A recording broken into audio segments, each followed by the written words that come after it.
Students, Radhika institute of teacher training से मैं प्रवक्ता रीता दीक्षित अपने बीए 2020 बैच के फर्स्ट सेमेस्टर के स्टूडेंट्स का इस ऑनलाइन क्लासेस में एक बार फिर से स्वागत करती हूं। और आज हम आपका पेपर सेकंड, जिसका नाम है perspective in psychology of teaching learning and development, के अगले टॉपिक पे का अध्ययन करेंगे।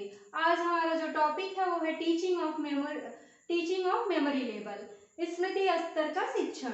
और इसके पहले पिछली क्लास में हम लोगों ने इस शिक्षण के स्तर के बारे में पढ़ा था, जिसमें कि हमने 3 स्तर के बारे में पढ़ा। पहला था हमारा स्मृति स्तर का शिक्षण, दूसरा था बोध स्तर का शिक्षण और तीसरा था चिंतन स्तर का शिक्षण। तो आज हम स्मृति स्तर के शिक्षण के बारे में विस्तृत में पढ़ेंगे। तो चलिए स्टार्ट करते हैं। स्मृति स्तर का जो शिक्षण होता है, इसमें इस स्तर के शिक्षण में विचारहीनता पाई जाती है। स्मृति स्तर के शिक्षण में विचारहीनता पाई जाती है। इसमें कोई विचार नहीं करता है छात्र, जो उसे बताया जाता है वही वो सीखता है। दूसरा पॉइंट है, इस स्तर पर रटने या प्रत्याश्रवण की क्रिया पर जोर दिया जाता है। जो स्मृति स्तर का शिक्षण होता है, इसमें रटने तथा प्रत्याश्रवण यानी कि रिकॉल की जो क्रिया होती है उस पर ज्यादा जोर दिया जाता है। और जो हमारा तीसरा पॉइंट है वो यह है कि स्मृति स्तर का जो शिक्षण होता है, ये अन्य दोनों जो स्तर हैं उनकी आधारशिला होता है। अगर हम स्मृति स्तर का शिक्षण नहीं करा पाए हैं तो हम दोनों और जो स्तर हैं, बोध स्तर और चिंतन स्तर, उसमें शिक्षण कार्य नहीं कर सकते हैं। तो कुल मिलाकर यही है कि स्मृति स्तर का जो शिक्षण वो बहुत महत्वपूर्ण होता है अन्य दोनों स्तरों के लिए। तो हाँ, इसके बाद हम आज model of memory level of teaching, स्मृति स्तर के शिक्षण के प्रतिमान के बारे में पढ़ेंगे, जिसे हम दिया था हर्बर्ट ने। इसका प्रतिपादन, स्मृति स्तर के शिक्षण के प्रतिमान का प्रतिपादन हर्बर्ट ने किया था। हर्बर्ट ने बताया कि किस तरीके से हम स्मृति स्तर के शिक्षण को कर सकते हैं। उसमें पहला जो पॉइंट उन्होंने बताया, उद्देश्य जो होना चाहिए हमारा स्मृति स्तर के शिक्षण में, वो होना चाहिए पहला मानसिक पक्ष का प्रशिक्षण करना, मानसिक पक्ष का प्रशिक्षण करना। दूसरा तथ्यों का ज्ञान प्रदान करना, सीखे गए तथ्य को याद रखना। और बी है सीखे गए तथ्यों का प्रत्यास्मरण तथा उन्हें पुनः प्रस्तुत करना। मतलब कि जो तथ्यों का ज्ञान, मतलब कि हम क ख या 1 2 3 4 जो पढ़ाते हैं उसको वो हमें छात्र को बताना है, और सीखे गए तथ्य को याद कराना। फिर जो हम उन्हें पढ़ाए हैं उसको हमें फिर उन्हें बार उसको याद कराना है, और फिर उनको पुनः फिर हमको वही बताना है। मतलब कि क ख अगर हमने पढ़ाया है तो उससे हमें बार उनको पढ़ाना है, जिससे कि उनको ये चीज उनके दिमाग में रट जाए। और उसके बाद जो दूसरा पॉइंट दिया उन्होंने, संरचना, कैसी संरचना होनी चाहिए स्मृति स्तर के शिक्षण में। हर्बर्ट ने स्मृति स्तर शिक्षण की व्यवस्था को 5 सोपानों में बांटा। जो स्मृति स्तर का शिक्षण था उसे हर्बर्ट ने 5 सोपानों में बांटा, जिसे हर्बर्ट की पंचपदी प्रणाली कहते हैं। ये जो हर्बर्ट की पंचपदी प्रणाली है, ये आपके एग्जाम के लिए बहुत इंपॉर्टेंट है। आप इसे जरूर इसको बहुत जरूरी है आपके लिए। आप इसको जरूर से नोट्स में अपने मेंशन करिएगा, क्योंकि एग्जाम्स में ये पूछा जाता है।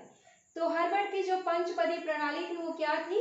पहला जो उसका ये है, प्रस्तावना तथा तैयारी। जब हम कोई भी क्लास में जाते हैं, कोई भी अपना लेसन स्टार्ट करते हैं, तो उसके का हम इंट्रोडक्शन देते हैं, प्रिपरेशन करते हैं कि आज हम क्या पढ़ाएंगे। और स्टूडेंट से जो पढ़ाने जा रहे हैं उसके बारे में पूछते हैं कि क्या उनको उसके बारे में कुछ पूर्व ज्ञान है या नहीं है। और जो बी है वो प्रस्तुतिकरण, उसके बाद हम प्रेजेंटेशन करते हैं, उसके बाद हम अपने शिक्षण को स्टार्ट करते हैं। उसके बाद तुलना व संबंध, हमने जो पढ़ाया उसको किसी दूसरे चीजों से उसका संबंध स्थापित करते हैं। और डी है निष्कर्षण सामान्यीकरण, उसके बाद हम उसका जनरलाइजेशन करते हैं। जनरलाइजेशन जैसे कि आप समझ सकते हैं कि ग्रेविटेशनल फोर्स जो होता है हमारा जी, वो जब हम कोई चीज नीचे गिराते हैं तो वो ग्रेविटेशनल फोर्स होने के कारण जो पृथ्वी है वो उसे खींचती है।